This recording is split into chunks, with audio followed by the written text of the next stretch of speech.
यीशु मसीह ने फरमाया, जिसने मुझे देखा उसने बाप को देखा।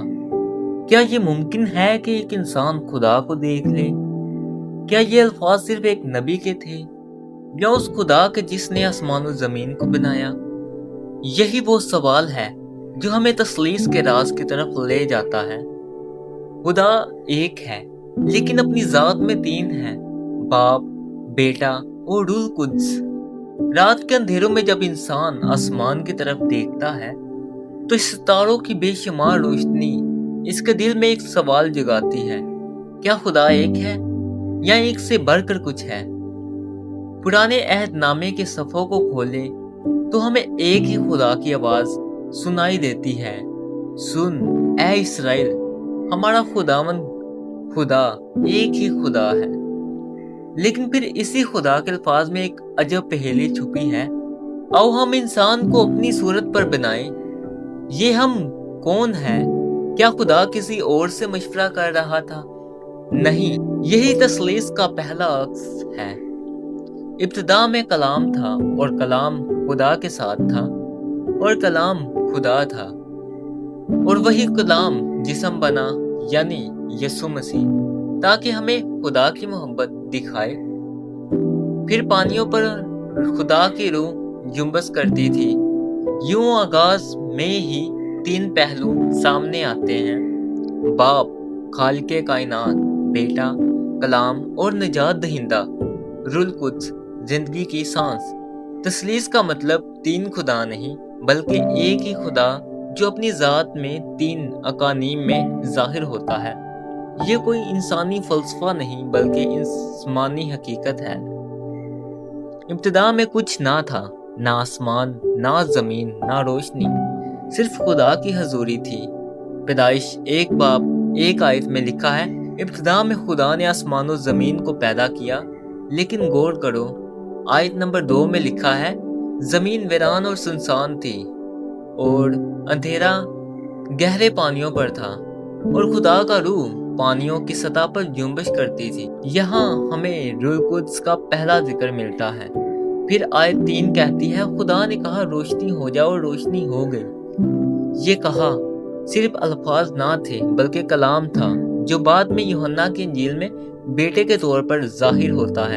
इब्तिदा में कलाम था और कलाम खुदा के साथ था और कलाम खुदा था, यानी तख्लीक के लम्हे बाप ने हुक्म दिया, बेटे ने कलाम के जरिए उस हुक्म को हकीकत बनाया और रूह कुद्स ने उस पर अमल किया। यूं तस्लीस इब्तिदा से ही कायनात में सरगर्म थी।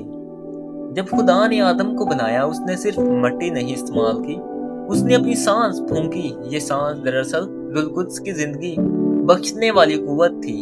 आदम बागी अदन में खुदा के साथ चलता और बात करता था। ये रफाकत एक गहरा तल्लक थी, बाप का प्यार, बेटे की मौजूदगी और रूह की जिंदगी। जब आदम और हवा ने गुनाह किया तो ये रफाकत टूट गई, मगर फिर भी तस्लीस का मंसूबा जारी रहा। बाप ने निजात का मंसूबा बनाया, बेटे ने उस वादे को पूरा करना था और रूह ने आने वाले मसीह की पेशनगोइयों में काम करना था। जमीन पर गुनाह बढ़ गया और खुदा ने तूफान का फैसला किया, लेकिन नूह ने खुदा के हुजूर फजल पाया और यहाँ भी तस्लीस का काम जाहिर होता है। बाप ने अदालत की बात की, बेटे यानी कलाम ने नूह को हुक्म दिया कि कश्ती बनाए। रूह कुद्स ने उस कश्ती को तूफान की लहरों में सहारा दिया। पानी के ऊपर कश्ती यूं तैर रही थी जैसे रूह कुद्स की हिफाजत ने उसे उठा रखा हो। और जब कोसे कज़ा आसमान पर चमकी तो वो ये वादा महज अदल नहीं बल्कि फजल का ऐलान था। इब्राहिम ममड़ी के बलूतों के पास बैठा था जब उसने 3 शख्सों को आते देखा। ये मंजर सिर्फ एक आम मुलाकात ना थी। इब्राहिम ने फौरन इन्हें खुदावन कहकर पुकारा। ये 3 हस्तियां गोया तस्लीस की झलक थी। एक ने वादा किया कि सारा के यहाँ बेटा होगा, दूसरा उस वादे के पूरा होने का निशान था और तीसरा इब्राहिम के ईमान को मजबूत करने के लिए मौजूद।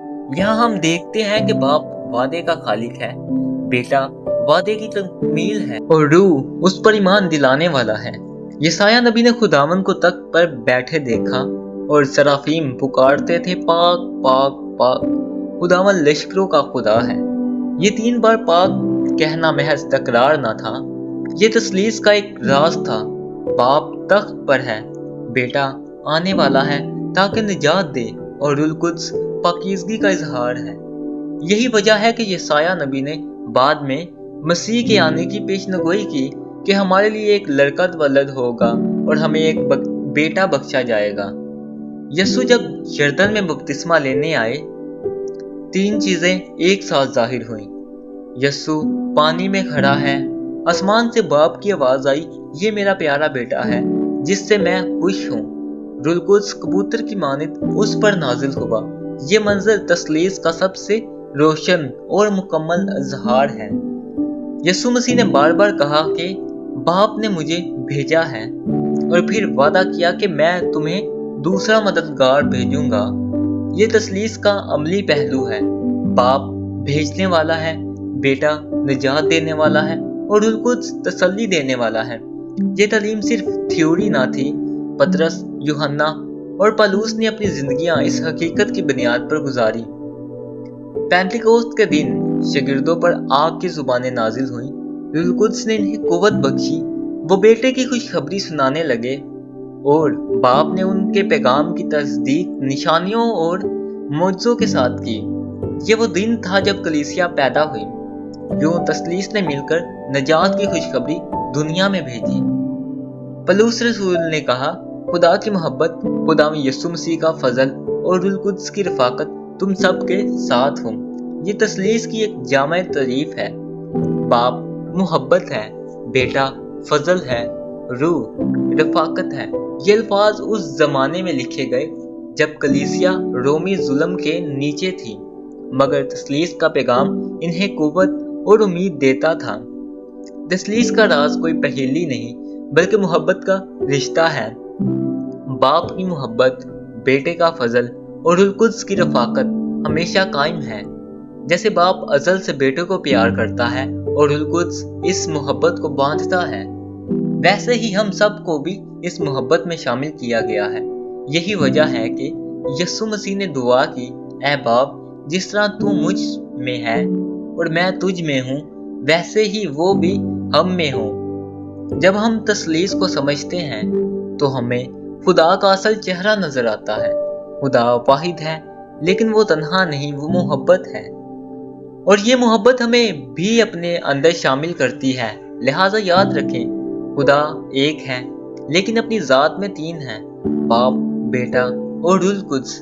यही है तस्लीस का राज, यही है हमारे ईमान की बुनियाद।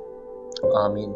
अगर आपको ये वीडियो अच्छी लगी हो तो वीडियो को लाइक और हमारे चैनल कलाम खुदा को ज़रूर सब्सक्राइब करें। खुदा आप सबको बरकत दे।